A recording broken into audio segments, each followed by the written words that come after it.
नमस्कार बच्चों, मैं आपकी हिंदी एवं संस्कृत अध्यापिका ज्योति शर्मा। जैसा कि हमने हमारी जो पूर्व क्लास थी उसके अंदर हमने पाठ 14 आर्यभट्ट जो है पूर्ण कर लिया था। और किसी भी चीज़ की पूर्णता के बाद में हमें उसका मूल्यांकन करना होता है। तो मूल्यांकन करने के लिए हम लोग जो है इसके प्रश्न उत्तर करेंगे। तो आप लोगों को पहले ही पता है कि प्रश्न एक जो है वो है एक पदेन। प्रश्न एक जो है वो है आपका एक पदेन। और एक पदेन पूछा गया है तो आपको एक पद में ही उत्तर जो है वो देना है। पहला, सूर्य कश्याम दिशायाम उदिति। सूर्य कौन सी दिशा से उदित होता है? तो यहाँ पर कश्याम विभक्ति के साथ में आपको उत्तर भी वैसे ही लिखना है, तो पूर्व दिशा याम। सिर्फ आपको WH वर्ड का ध्यान रखना है कि क, किम, कस्मिन, कश्य ये जो आए हैं वहां पर कौन सी विभक्ति, उसी विभक्ति के साथ में आपको उत्तर लिखना है। ख देखो, आर्यभट्टस्य वेदशाला कुत्र आसीत्। कि आर्यभट्ट की जो वेदशाला है वो कहाँ थी? तो वेदशाला कुत्र, कुत्र मतलब कहाँ? पाटलिपुत्रम निक्षा, पाटलिपुत्र के पास में। महान गणितज्ञ ज्योतिर्विचक अस्ति। कि महान गणितज्ञ और ज्योतिष जो थे वो कौन थे? तो कौन थे? आर्यभट्ट है। यहाँ पे कह जो है वो एक वचन में आया तो आर्यभट्ट है। घ, आर्यभट्टेन कह ग्रंथ रचित। आर्यभट्ट ने कौन से ग्रंथ की रचना की? आर्यभट्टेन आर्यभट्टियम, आर्यभट्टियम। अगर एक प्रश्न एक पदेन में पूछा तो एक पदेन में ही उत्तर दोगे, पूर्ण वाक्य में उत्तर नहीं दोगे। अस्माकं प्रथमो उपग्रहस्य नाम किम अस्ति। हमारे प्रथम उपग्रह का नाम क्या था? आर्यभट्ट है। अब देखो सेकंड क्वेश्चन जो है वो है पूर्ण वाक्य। अब पूर्ण वाक्य मतलब आपको पूरे वाक्य में जो है वो उत्तर देना है। सूर्य का सुस्थापित सिद्धांत है। कि कौन सा ऐसा सिद्धांत है जो कि भली भांति जो है स्थापित हो गया? ऐसा कौन सा सिद्धांत है जो कि भली भांति जो है हो गया? तो देखो, कह सुस्थापित सिद्धांत है। तो सूर्यो अचल, पृथ्वी च चला, स्वकीय अक्षे घूर्णति इति सुस्थापितः सिद्धांत है। कि पृथ्वी जो है वो अपने अक्ष पर है ना घूर्णति, घूमती है, ऐसा जो स्थापित किया गया, ऐसा सिद्धांत स्थापित किया गया। अब क्या क्वेश्चन प्रश्न देखिए, चंद्र ग्रहणम कथम भवति। चंद्र ग्रहण कब होता है? तो यदा पृथ्वीया छायापातेन चंद्रस्य प्रकाशवरुध्यते तदा चंद्र ग्रहणम भवति। जब पृथ्वी की छाया चंद्रस्य, चंद्रमा के प्रकाश पर गिरकर अवरुद्ध करती है तब चंद्रमा ग्रहण होता है। तो यदा पृथ्व्याः छायापातेन चंद्रस्य प्रकाश अवरुध्यते तदा चंद्र ग्रहणम भवति। प्रश्न ग देखिए, सूर्य ग्रहणम कथम दृश्यते। सूर्य ग्रहण जो है वो कब दिखाई देता है? पृथ्वी सूर्ययोः मध्ये समागतस्य चंद्रस्य छायापातेन सूर्य ग्रहणम दृश्यते। ये हमने पाठ में पूरी जो पंक्ति को पढ़ा है। पृथ्वी सूर्ययोः मध्ये समागतस्य चंद्रस्य छायापातेन सूर्य ग्रहणम दृश्यते। कि पृथ्वी और सूर्य के बीच में जब चंद्रमा की छाया आ जाती है तो सूर्य ग्रहण जो है वो दिखाई देता है। आर्यभट्ट से विरोध किम अर्थ है भवत। कि आर्यभट्ट का जो विरोध है वो किस अर्थ के लिए हुआ, क्यों हुआ? तो समाजे नूतनानां विचाराणां स्वकरणे प्राय सामान्य जना काठिन्य अनुभवति।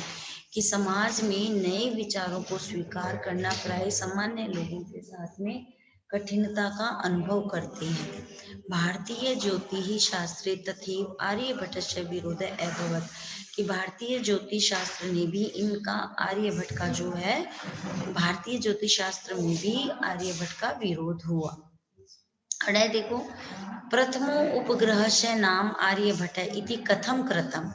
तो आधुनिके वैज्ञानिके आर्यभट्टे तस्य च सिद्धान्ते, तस्य च सिद्धान्ते साधं क्रिया अस्मादेव कारणात् अस्माकं प्रथम उपग्रहस्य नाम आर्यभट्ट इति कृतम।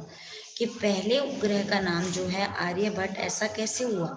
तो जो आधुनिक वैज्ञानिक थे उन्होंने आर्यभट्ट के सिद्धांत और उनके जो सिद्धांतों को देखा, तब उन्होंने इसी कारण से जो है वो प्रथम उपग्रह जो नाम उसका आर्यभट्ट रखा।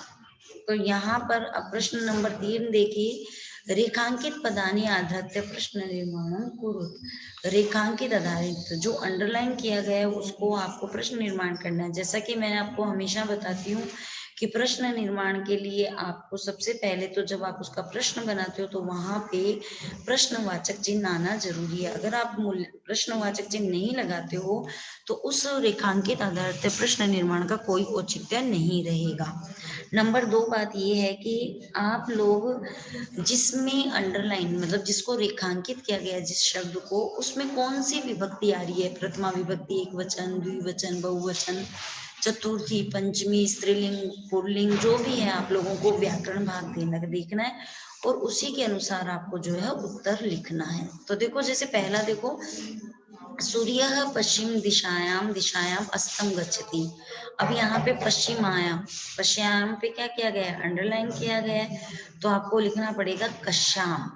ठीक है, सूर्य कौन सी दिशा से अस्त होता है। यहाँ पे देखो प्रश्न निर्माण दिया हुआ है और ऊपर जो है पूर्ण विराम दिया हुआ है। ख देखो, पृथ्वी स्थिरा वर्तते इति, पृथ्वी स्थिरा वर्तते इति परंपराया प्रचलिता रूढ़ी। परंपराया, अब हमें देखना पड़ेगा कि ये कौन सी विभक्ति है, उस विभक्ति के अनुसार जो है हमें यहाँ पर उत्तर बनाना है। तो पृथ्वी स्थिरा वर्तते स्व किए क्या आएगा यहाँ पर, कया, परंपराया कया। ठीक है, तो यहाँ पर कया आया। उसके बाद में देखो ग, आर्यभट्टस्य योगदानम गणित ज्योतिष समृद्ध वर्तते, कि आर्यभट्ट का जो योगदान है गणित ज्योतिष में उसका किससे संबंधित है, तो गणित ज्योतिष। तो यहाँ आ जाएगा आपका केन, केन समृद्धत्व वर्तते। आगे देखो, समाजे नूतन विचाराणाम स्वीकरणे प्राय सामान्य जना काठिन्य अनुभवती सामान्य जना। तो यहाँ पर क्या आ जाएगा, के। कौन लोग हैं जो समाज में नूतन नए विचारों को स्वीकार नहीं करते हैं, तो के।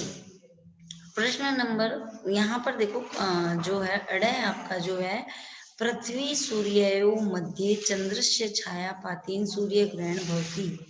पृथ्वी और सूर्य के मध्य, सूर्यो कयो, सप्तमी विभक्ति आ गई यहाँ पे, रामयो कयो, इस प्रकार से। तो समझ में आया आपको।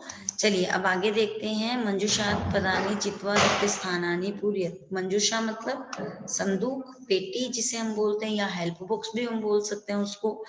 तो देखो पहला क्या है, सूर्य अचलः पृथ्वी च चला।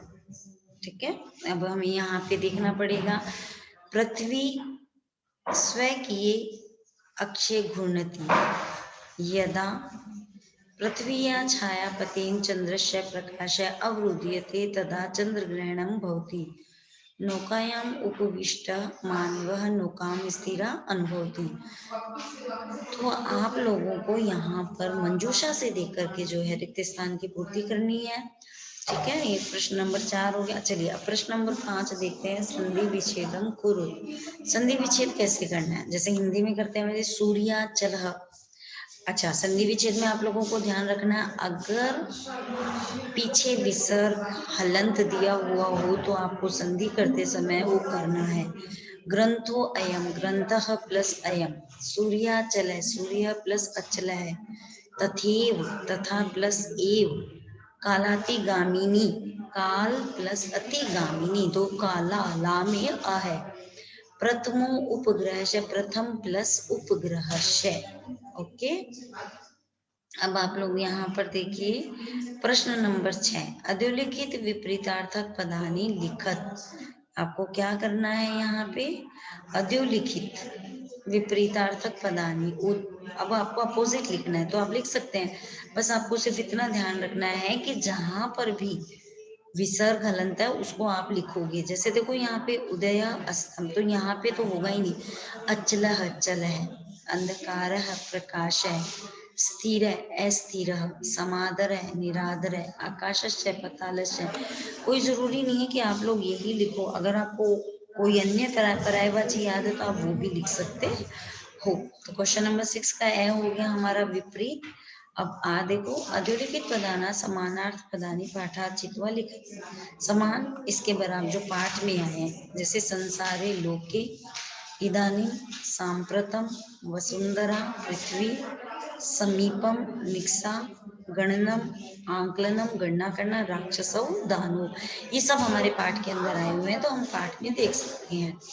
प्रश्न नंबर 7 जो है वो मैंने आपको कहा था कि आप स्वयं करेंगे, ताकि आपको कितना जो है जैसे कि मैंने आपको कारक के माध्यम से बताया था कि किस प्रकार से हम हिंदी से संस्कृत जो है बना सकते हैं। तो ये प्रश्न हम आपस में बात करके करेंगे, और जो अन्य महत्व प्रश्न है उसकी मैं आपको पीडीएफ सेंड कर दूंगी। तो जितने हमारे मुख्य रूप से हमारी जो पुस्तक में प्रश्न उत्तर है वो हम कर चुके हैं। इसका मतलब हमारा चैप्टर जो 14 है आर्यभट्ट है वो पूर्ण हो चुका है। तो आप लोगों को जो है इसके प्रश्न उत्तर अपनी कॉपी में कीजिए, और जो अन्य महत्वपूर्ण प्रश्न है उनको आप जो है रीड करेंगे। तो चलिए, हमारा पाठ 14 जो है आर्यभट्ट है वो पूर्ण होता है।